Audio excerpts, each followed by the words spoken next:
we shall continue our discussion on designing algorithms from recursive definitions, and we have seen that what we were trying to do so long was, given a recursive definition of a problem, we are trying to get an initial solution.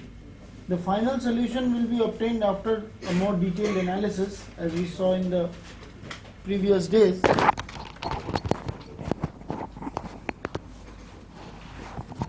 So today we will continue with some of the problems which we were tackling in the previous day, and we had seen how we obtained a final program for a factorial problem, the Fibonacci numbers problem, and the towers of Hanoi problem in the previous class. Today we will concentrate on the two important sorting algorithms, namely Mergesort and Quicksort, and try to see how we can use whatever knowledge we have of arrays and functions and recursive programming in C to obtain these programs. If you will recall, the Mergesort algorithm was like this. The recursive decomposition was, given a list L, this will produce a sorted list L, a new sorted list. This will return a new sorted list. And the base condition was, if the size of the list is 1, then the returned list is the original list itself. Otherwise, we split L into two non-empty sets L1 and L2. We recursively merge sorted L1 to get L1 dashed, merge sorted L2 to get L2 dashed, and then did a merge routine of two sorted sublists of L1 and L2. And this is what we returned as L dashed. So we understood how merge sort, this recursive decomposition works, but we still do not know how to make lists and how to return arrays, or how to make a list of elements. So with our knowledge of arrays, we will be trying to solve this problem. So how do we, given an array A or data or A which contains our elements, say 4, 3, 2, 1, 15 and 9, and n is 1, 2, 3, 4, 5, 6, n is equal to 6. Now our data structure for storing a list will be an array, and in order to indicate which part of the array we are going to use, we will use the indices of the array. For example, this is array index 0, this is 1, this is 2, this is 3, this is 4 and this is 5. So whenever we have to pass this list, we will just pass the indices of the list, and we will make sure that when we split the list, we just split it in the middle or in a position so that we are not required to interchange the elements at all. So what we will do is, initially we will, instead of passing a list, we will call the Mergesort routine like this. The array A will be passed as an array name, and the indices I and j for which Mergesort requires to be done will be passed. Now suppose I pass A, 2 and 4, then this means this corresponds to this list, this part of the list. A24 corresponds to this. Similarly, A03 corresponds to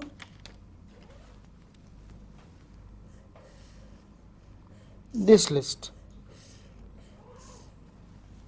the first 4 numbers. So we can use the array and the indices of the array to pass out the list that we require. And instead of returning anything, we will sort the elements in the array itself. So if we sort in the array itself, we need not return anything. So based on these two ideas, we can now rewrite our Mergesort routine, the original Mergesort routine, this way. So the new merge sort routine will be like this.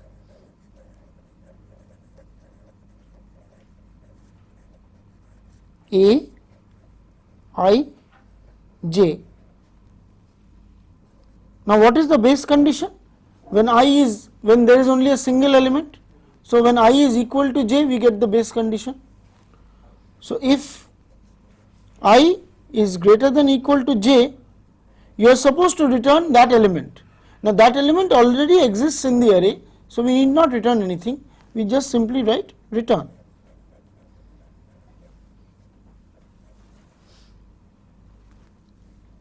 Else, the next step was to split the list into two equal parts or to any two parts. So we will have to choose an index between I and J. So we will have to choose any index between I and J. Suppose for the time being we choose the middle element.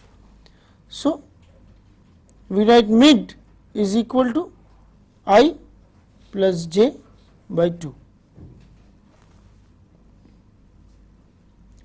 So now we have obtained a middle element of the list. Suppose initially it was 0 to 5, so it will be 0 plus 5 by 2, which is 2. So you will get 2 here. And now you are left to sort the two parts of the list. So you can simply call merge sort A, one half will be from I to mid, the other part will be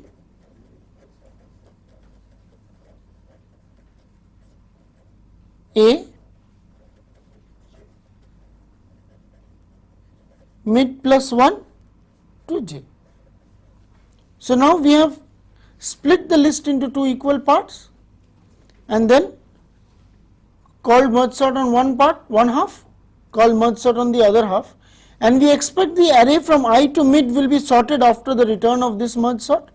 We expect the array from mid plus 1 to J will be sorted after we return from this, and then all we are left is to call the merge routine. The merge routine will again take the whole list and the position where it was split up, or the two different lists. To pass the two different lists, what we have to pass? We have to pass the array A, we have to pass I, we have to pass J, and we may pass mid. But if we know that we are going to calculate the middle element, we can compute mid in the merge routine also. So either we pass mid here or we compute mid in the merge routine and do not pass it here. So if we just use an array, then we can implement merge sort by manipulating the array indices, which will denote the lists that we have. So this is the idea of the basic merge sort routine. We are yet still left to write out the merge routine. So any questions regarding this?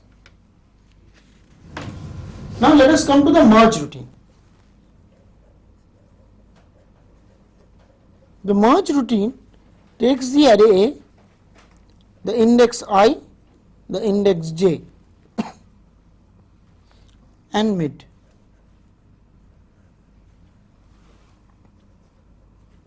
And what does it supposed to do? It is supposed to sort it.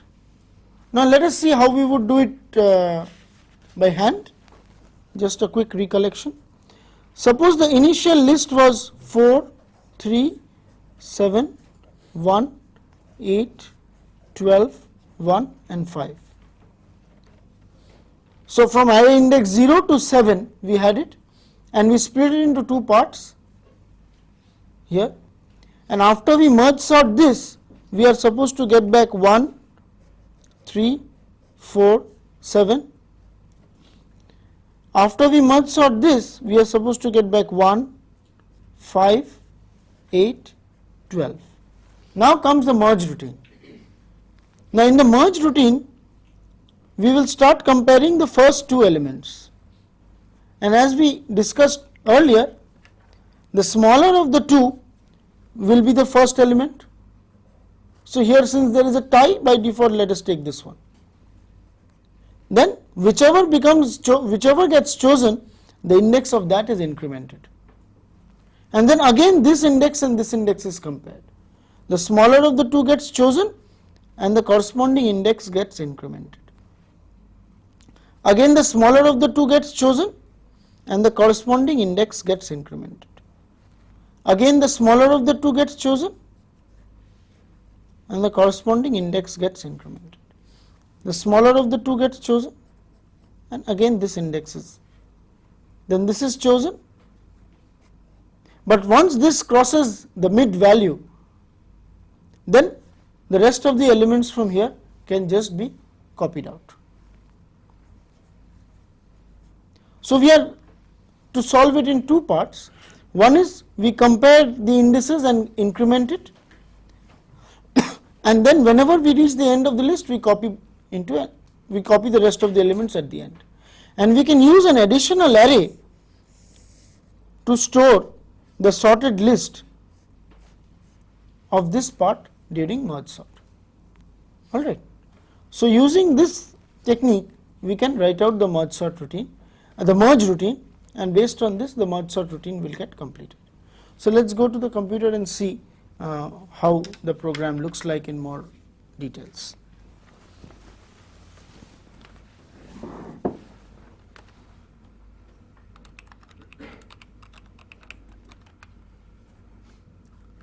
This is the main program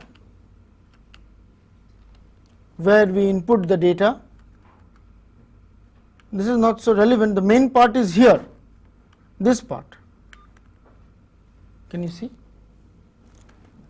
This part where after reading in the elements you call merge sort with the array called data. Here the array is called data 0 n minus 1, and after this call we print the result. Now we come to the merge sort routine. The recursive routine, as we discussed just now, it has got an array A, the index I and the index j. A is declared to be an array. You need not give the values as we discussed earlier. I and j are integers. Mid is the value, this k I don't think it's required. If I is greater than equal to j, return. Otherwise mid is I plus j by 2, merge sort ai mid, merge sort a mid plus 1 j, and merge ai j. Here we did not pass mid because we know that mid is I plus j by 2, we will compute mid in the merge routine.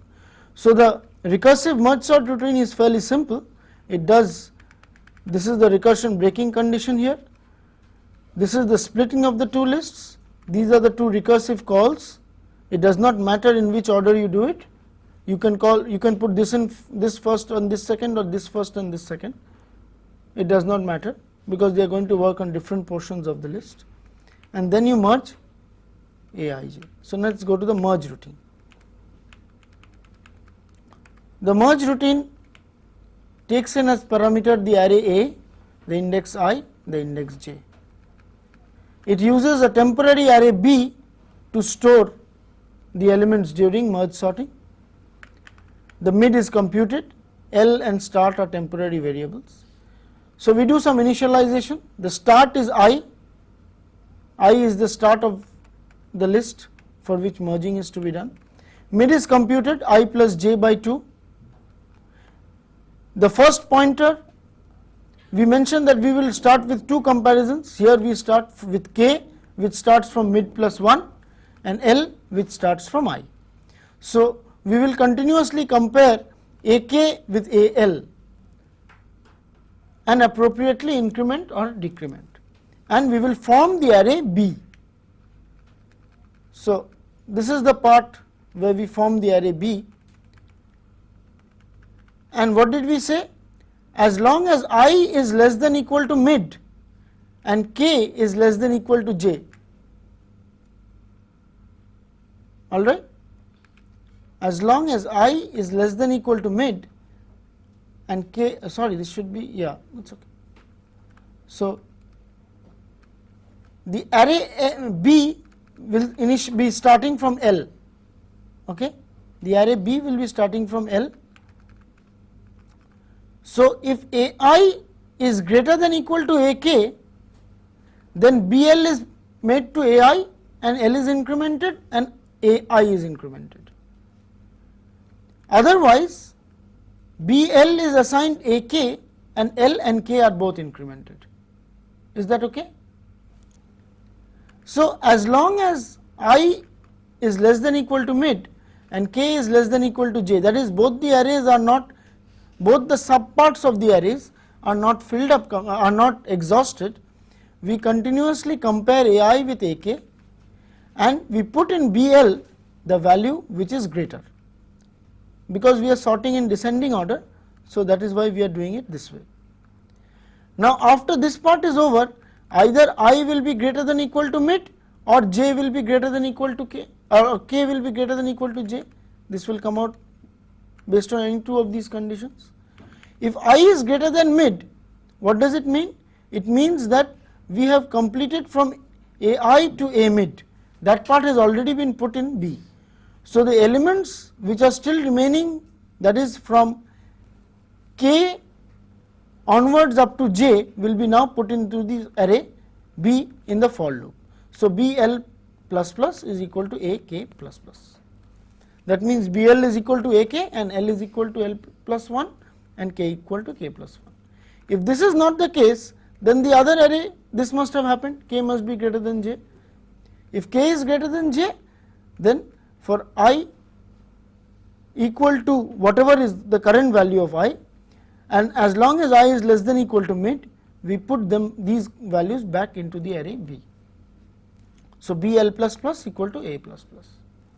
And now the last part, we copy back these relevant values of B back into the array A. So, what we do is copy back into the array A, and we will copy back from the start position to J. The start was stored as the initial value of I, if you recall here. The start was stored as the initial value of I, and so we will copy back from L equal to start till L is less than equal to J L plus plus, we copy back into the array. So, this completes our merge routine.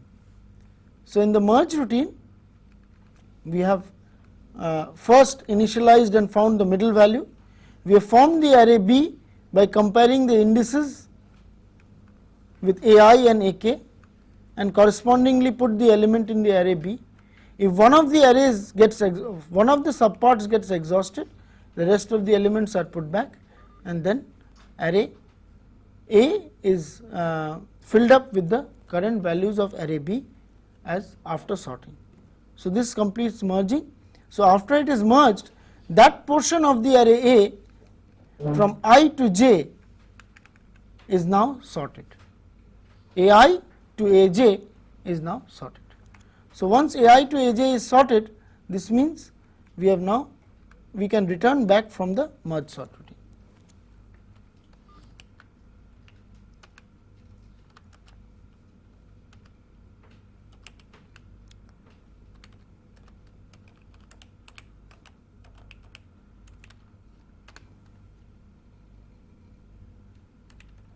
So, we are now executing it, and let us take 4 elements. So, we get the sorted numbers, the numbers read are 3, 5, 2, 4, and the sorted numbers are 5, 4, 3 and 2. Now, in order to understand how the splitting and the recursive calls are made, we can simply put in a write statement here.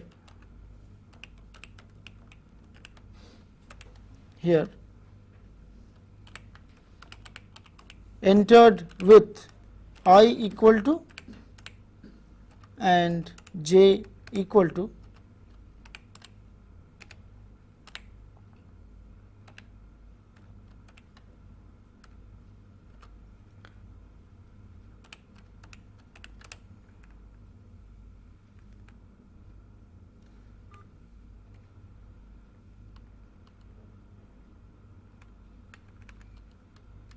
so as soon as we enter the merge routine, we will see what is the value of I and what is the value of J. So, this way we can find out exactly how the split occurs.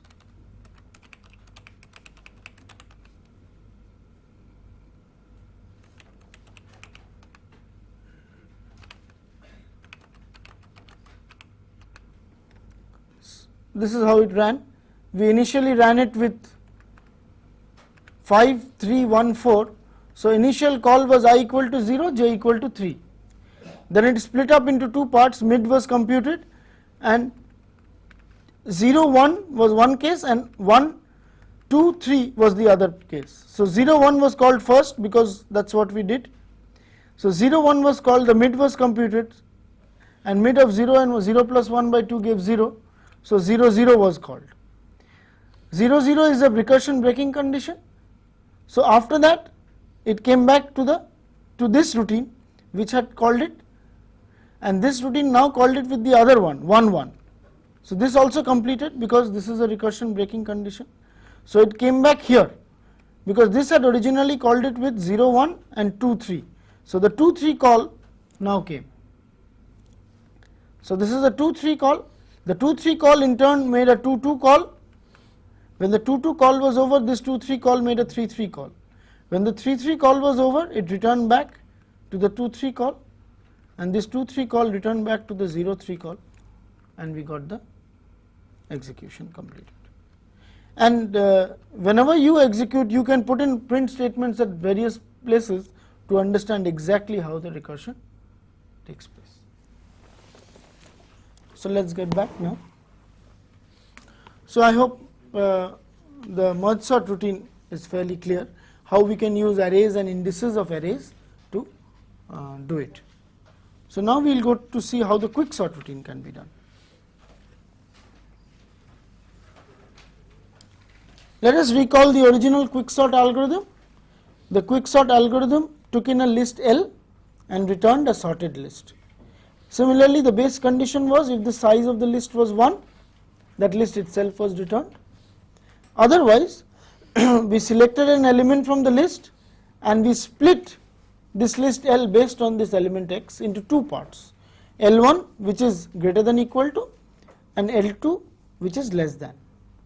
Then we quicksorted this and we quicksorted this, and we realized that if we just recompose by joining them up, we are going to get back the final sorted result. This part of the decomposition splitting is often called in textbooks, it is called the partition routine. So if we write it down with the partition function, then that same function will look like this. List quicksort L if L is equal to size of L, if N is equal to 1, else L1 and L2 are obtained by partitioning L. The selection of the element can go inside the partition routine itself, and then we quicksort this and concatenate. So now, just like in the merge sort, we will use arrays and array indices to define our quicksort routine. So how will we do that now?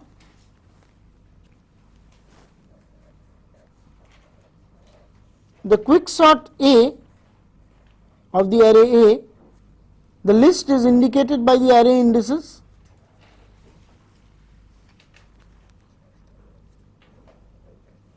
If I is greater than equal to j, return. Else partition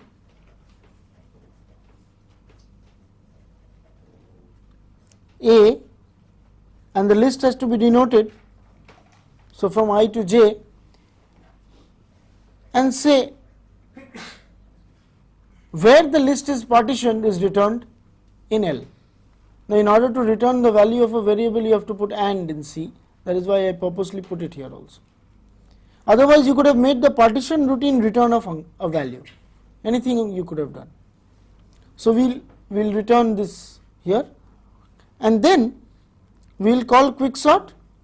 Now this partition routine, unlike the split routine which does actually nothing, this partition routine will actually modify, will exchange the values in the array A to make sure that those from I to L are all less than equal to those from L plus 1 to j, based on the element that we have selected. Whatever element we have selected for partitioning, the elements which are less than equal to the selected element will lie between I to L, and from L plus 1 to J we will have those elements which are greater than the selected element X. That is the idea of this partition routine. That is, the position L will be returned after the function, and you call quicksort A. The rest is quite easy. L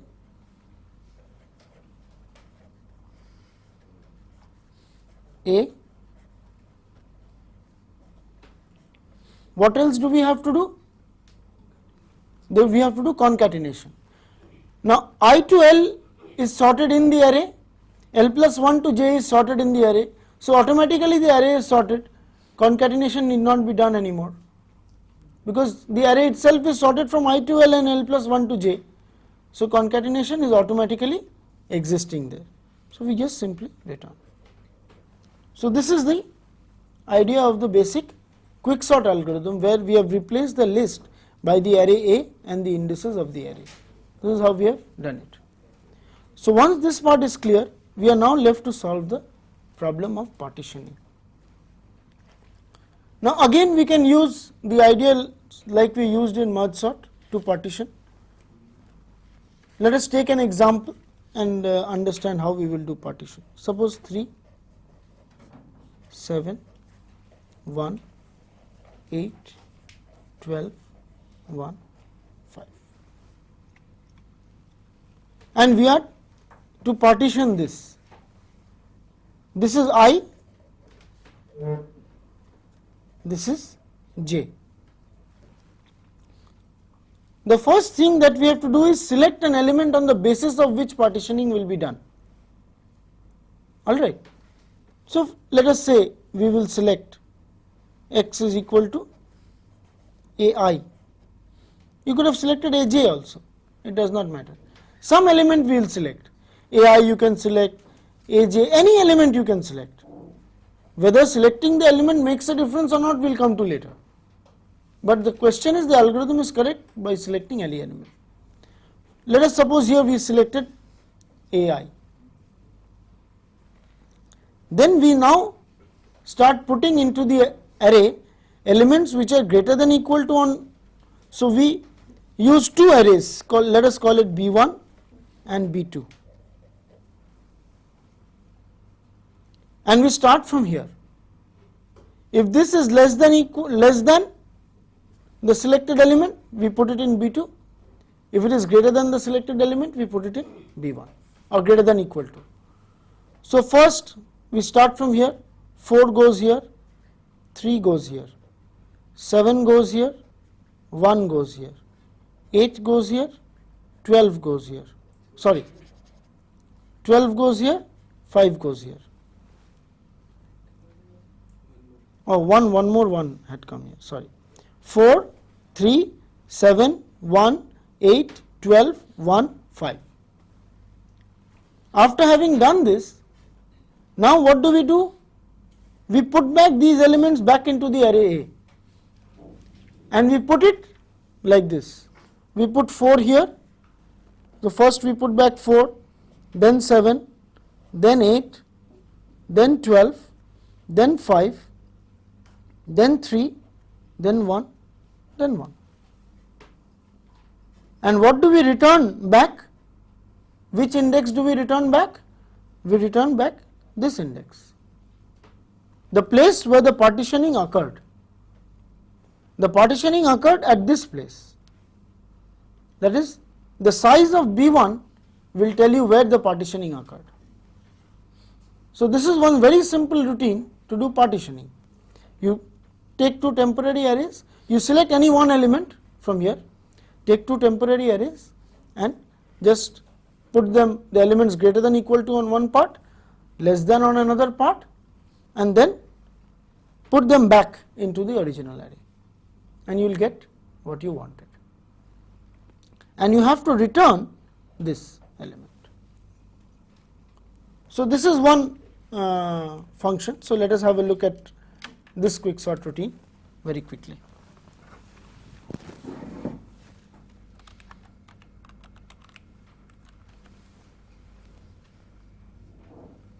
the main quicksort function. This is all reading and all this. Similarly, quicksort is called here qsort data 0 n minus 1, just like in merge sort. The main quicksort routine is here, and this is what we were discussing. Qsort aij, a is an array, I and j are indices, k is a temporary variable which will be the location which is returned.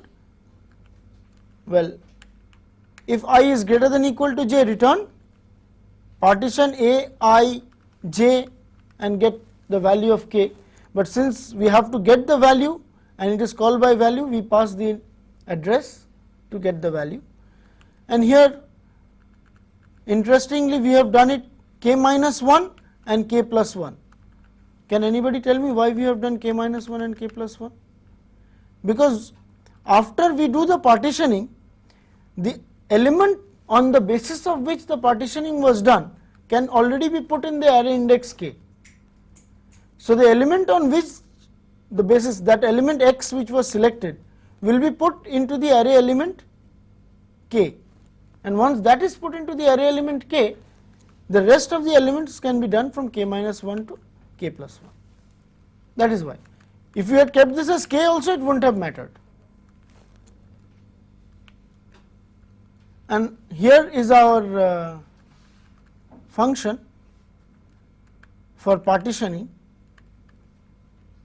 and in this partitioning function we have used one array instead of two arrays. What have we done by using this one array? In the two arrays that we discussed, we put B1 and B2. The elements which were greater than equal to we put in B1, and the elements which were less than we put in B2.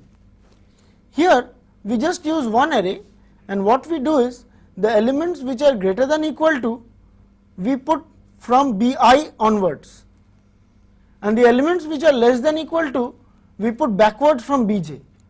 So in one array we can handle the whole thing. So that's exactly what is done here. P is initialized to ai, that is, this is the element which is selected. M is initialized to I plus 1 because P will be put in its proper position after partitioning, and N is initialized to J. So one starts from the beginning, the other starts from J. This is the size of the list N. So for q equal to I plus 1 till q is less than j, we compare. If aq is greater than equal to p, we put in bm. Alright. Otherwise, we put aq in bn. N is the end of the list, as you noted. So those which are less than are put backwards from the end of the list, and this n is decremented as soon as one element is put in. Those elements which are greater than are put in the front of the list, b, and m is incremented as and when they are put in. And the counter will tell you what are the elements which are finally put in. But this ends the for loop. The for loop ends here, and this counter will tell you how many elements are actually going into the front of the list. So at the end of this, you know where the first original element which was selected, where that element, this will be bi plus count, that is the first element will be put here, and the content of L will be returned as I plus count, because L will get back the value here where the partitioning occurred. If count, as we mentioned, say in B1, the number of elements in B1 was the value of count. So the content of L is I plus count, and that is what is returned. And before returning, again we copy the values of the array B back to the array A. So this way we can write out this quicksort routine. Sorry, I have to compile it.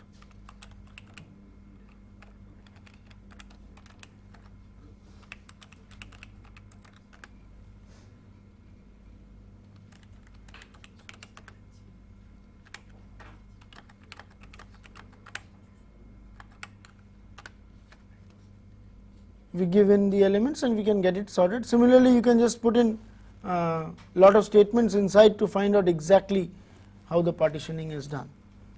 But we will come back to a more important issue here. In Quicksort, we have used here, instead of these two arrays, we actually showed how we can use one array. In that array, from the front we will put in these values and from the back we will put in these values. That is what we did. But Quicksort can be written without an additional array very easily. We can do it by using this array itself. So let us see how we would do that.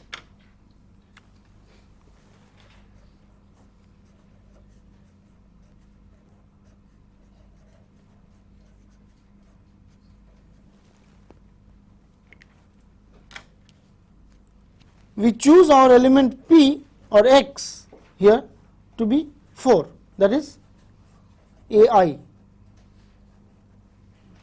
Alright, we choose it to be ai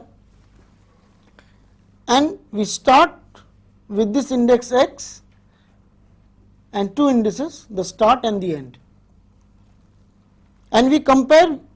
For the element here, we go on comparing as long as, suppose we are going to sort in ascending order, okay, for the time being.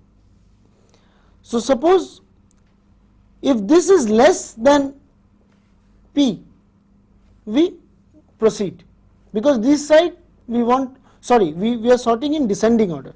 So as long as this is greater than p, we proceed, and this side we go on proceeding, because as long as it is less than or equal to p. So here this is not greater than p, so we continue. This is greater than p, sorry, as long as it is greater than p we continue. So we wait here, we stop here, this is not greater than p, and here as long as it is less than or equal to p we will continue, but as soon as it is greater than p we will stop. And once we see these two, these are two candidates for exchange, because this will exist this side and this will exist this side. So we simply exchange them, and after exchanging, this becomes 5, this becomes 4, because the elements which are this side are less than equal to and elements which are this side are greater than. Let us say this is our argument, and S now comes here and E now comes here. Now since this is still less than or equal to p, it will wait here, but this one is less, so this will continue, it will come here, it will wait here, because this condition is that this element is greater than p. So now we exchange these two and proceed.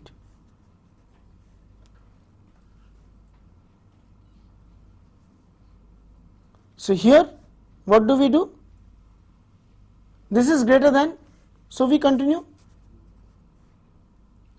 This is less than and this is greater than, so we exchange these two. And when do we stop? When S becomes greater than or equal to E. When this index crosses this index, we can stop. So by a sequence of comparisons and exchanges, we can do the partitioning in the array itself, and we need not do the partitioning with the by using an additional array. So the program for that is not difficult to write. I will just show you the partitioning routine.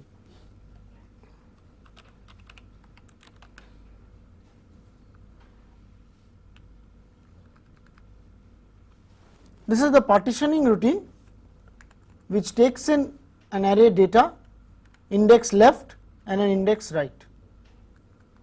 It initializes the I, which we called S, to left, J to right, and the pivot element on the basis of which it will be done is data left, and it will go on doing this while I is less than equal to j, and as long as I is less than j and data I is less than pivot, here we have done sorting in the other way, it will increment I, and for j what will it do? As long as data j is greater than equal to pivot, it will decrement j, and after these two positions are decremented and incremented, and if I is still less than j, these are two candidates for exchange, they will be exchanged, and this will continue in this outer loop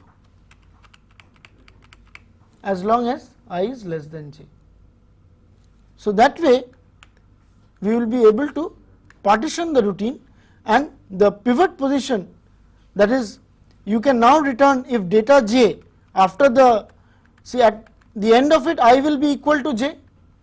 So if data j is less than equal to pivot, we return j, otherwise if data j is greater than pivot, we return j minus 1. So this way you can return the element by the partitioning routine without using an additional array.